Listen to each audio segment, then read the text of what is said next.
In the center of the town stood a strange house that everyone feared. The rooms were unbelievably cheap, and the moment anyone stepped inside the compound, something forced them to rent a room. The place felt like a trap hidden inside a blessing. People whispered that no one who entered the compound ever left the same again. Some suddenly grew old. Some lost their dreams. Some forgot who they were. But the cheap rent always pulled new people inside. At the center of the compound stood a giant, ugly tree taller than every building. Its branches bent like twisted arms ready to grab anything alive. Even in daylight, the tree moved slightly, as if breathing. Children cried when they passed it. Adults walked with fear. Some tenants said they heard the tree whispering their names at night, calling them softly like a hungry spirit. When the moon climbed into the sky, the wicked landlord carried a clay pot filled with room keys. The keys of every tenant in the compound. He knelt before the tree and began whispering strange words. The back of the tree opened slowly like a mouth. One by one, he dropped the keys inside.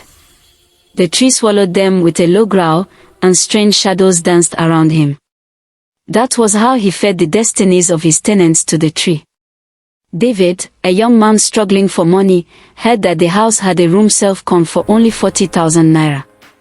Without thinking twice, he rushed there. The compound looked calm, too calm for its cheap price. He noticed many old tenants sitting quietly in front of their rooms. Their skin looked dry, their eyes empty, and their faces tired. Some children looked older than their age. Nobody smiled at David. Nobody even spoke. The landlord met David under the giant tree. His smile was too wide and strange. "Your room is 105, he said. He bent down and pulled a dusty key from the ground beneath the tree. The moment the landlord placed the key in David's hand, the tree shook violently. Its branches stretched toward him for a moment, then pulled back. David's chest tightened. Something cold entered him. David opened room 105 and nearly stepped back out. Dust covered the floor.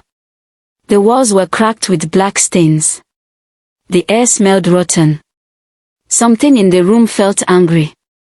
As soon as he walked in, the door slammed shut behind him. He rushed back, but the door refused to open. A cold wind moved around him even though the windows were closed. David felt eyes watching him from the corners. That night, David lay on his bed trying to sleep. Suddenly, he heard a slow crawling sound under the bed. His heart raced. Something touched his leg like a cold hand. He kicked the blanket away. A dark shadow slid out from under the bed. It had long fingers, no face, and no legs, just a floating body made of smoke. It crawled toward him slowly, whispering his name. David shouted a prayer, and the creature screamed and vanished into the walls. The next morning, David noticed the walls of his room had new cracks, fresh, long cracks like scratch marks. When he placed his ear on the wall, he heard voices crying softly. At night, the voices became louder. They whispered warnings, names, and strange chants. One voice cried, "Help me." Another said, "Run before he takes you." The whispers grew stronger until David could no longer sleep. An old woman sitting near his door called him silently. Her eyes were filled with fear. "Young man," she whispered, "leave this place now. All of us here were once like you, full of dreams. This landlord steals our destinies. The tree eats them."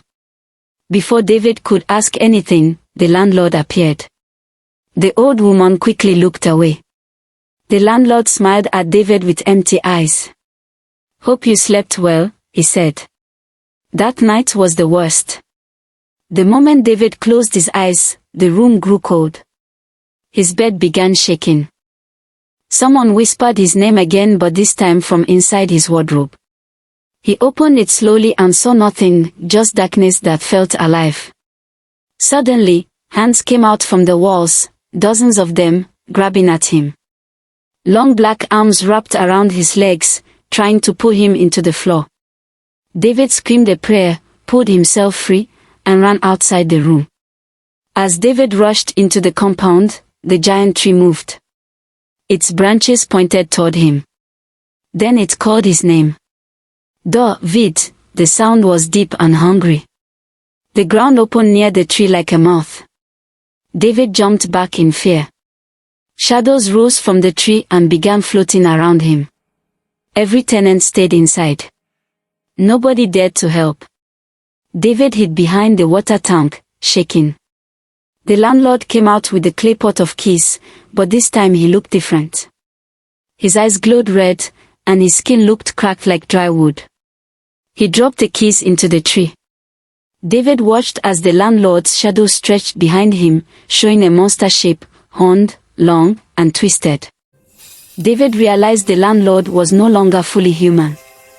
Suddenly, a dark force pulled David toward the tree. His legs moved on their own.